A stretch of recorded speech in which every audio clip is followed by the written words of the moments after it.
अगर कोई हमारे हाथ से हमारी उँगलियां काटने की कोशिश करे या हमारी भुजाओं से हमारी हथेली काटने की कोशिश करे तो किस तरह का कष्ट होगा आपको।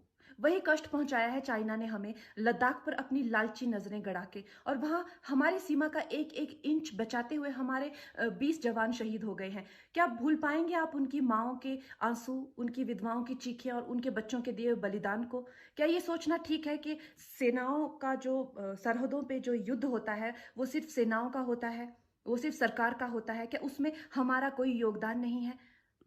क्या हम भूल गए वो वक्त जब महात्मा गांधी जी ने कहा था अगर अंग्रेजों की रीढ़ तोड़नी है भारत में तो उनके बनाए हुए हर उत्पादन का बहिष्कार करना पड़ेगा?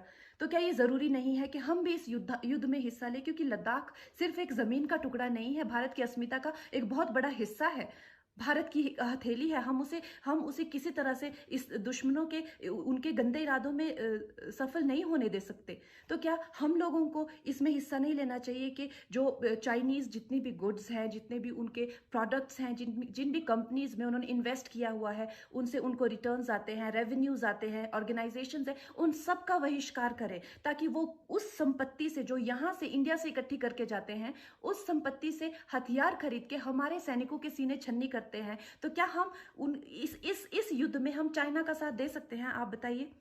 ये क्या हमारा कर्तव्य नहीं है कि हम अपनी सेनाओं का और अपने सरकार का साथ दें? तो हमें प्रतिज्ञा लेते हैं कि हम आत्मनिर्भर बनेंगे और चाइनीज गुड्स को बिल्कुल बॉयकॉट करेंगे और इस युद्ध में हिस्सा लेके भारत को जिताएंगे। जय हिंद।